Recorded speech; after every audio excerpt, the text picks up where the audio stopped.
Good day, class.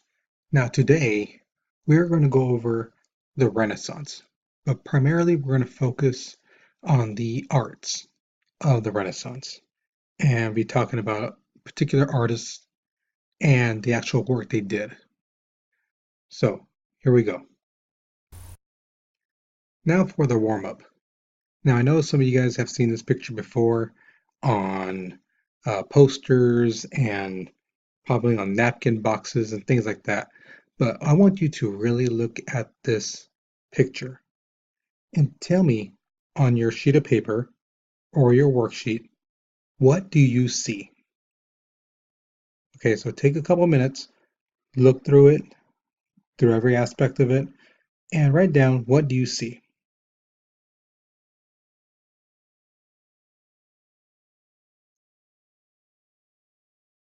Once you have taken the time to go through this whole picture, then answer the second half of the question, which should be, why did the artist make this? So why do you think the artist made these particular angel people?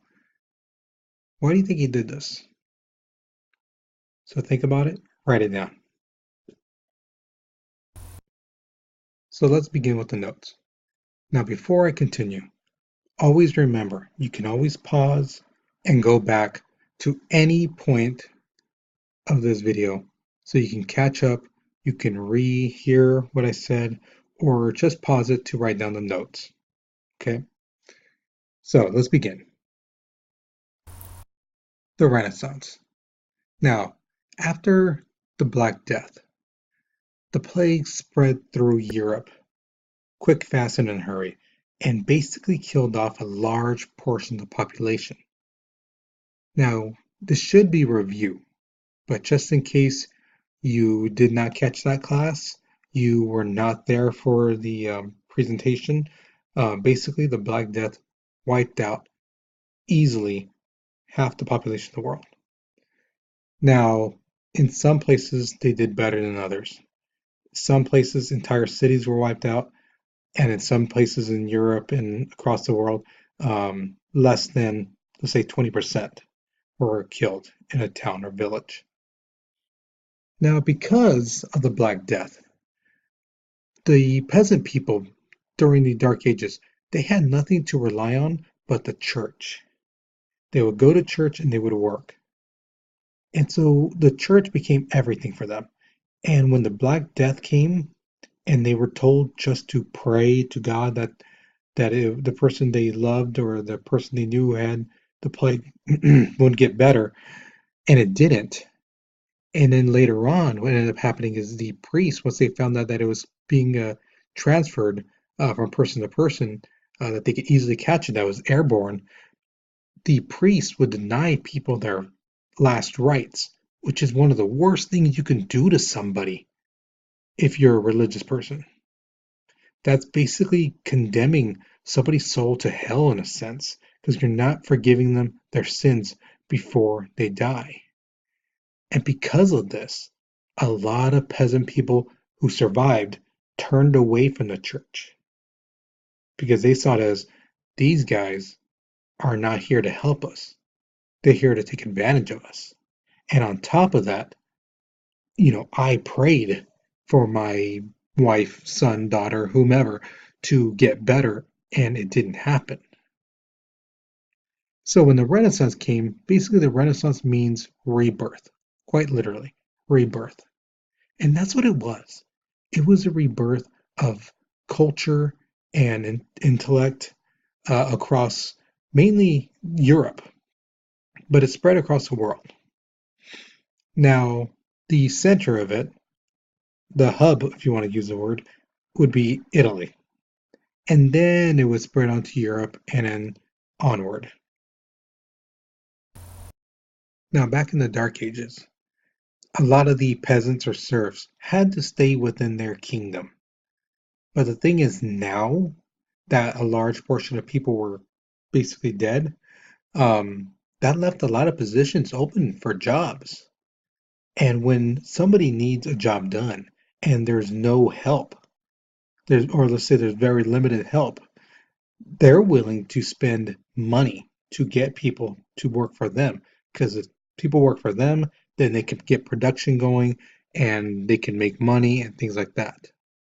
Whereas the other people who doesn't get that person, their job may crumble or their production is going to suffer.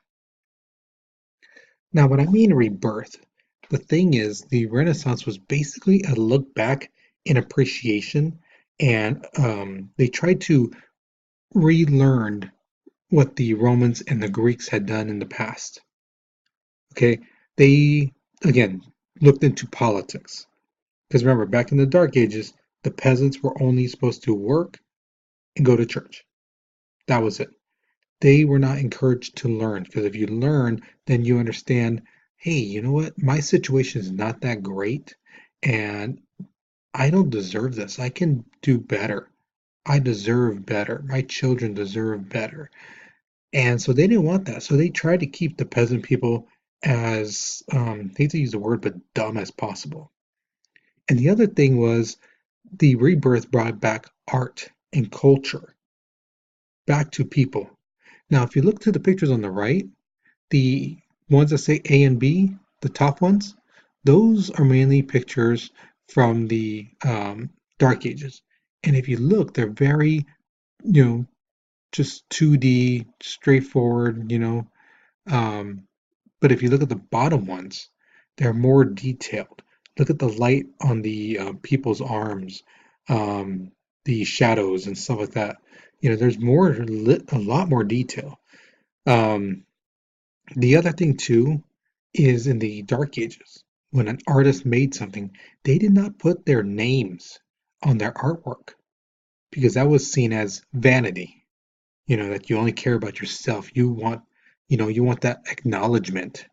And that's not the whole point of the art. Art was supposed to be appreciation to God, that you had this talent and that you acknowledge God.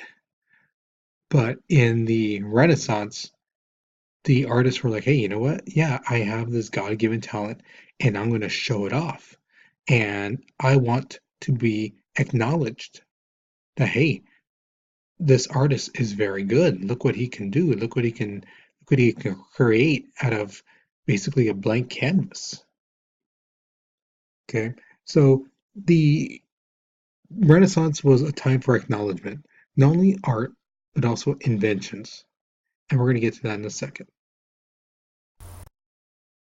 Now, getting it to the artist, there were five main artists during the Renaissance era who were spectacular. The first one you guys should know. You should know his name at least. It's Leonardo da Vinci. Now, this guy was a true Renaissance man. And a Renaissance man was somebody who not only had excellent skill in art, but they were an inventor. They were masters in several subjects, and not just one. And also, they were physically fit. You know, so they were a jack of all trades, and they were like alpha males, if you want to use the word. Okay, so Da Vinci was a painter, sculptor, an architect, an inventor, and a mathematician. Okay, now Michelangelo. Now that's his. If you see on the left, that's his whole name, and I am not going to pronounce it here on this video. I did it during class, and I killed his name. Michelangelo. If you see the picture on the right, the top with Mary holding Jesus, that's his creation.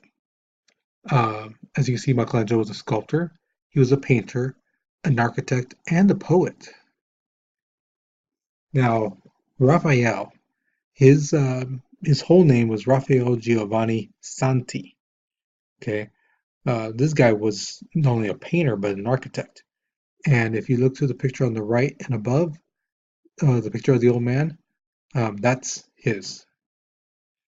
Another great painter at the time was Sandro Botticelli.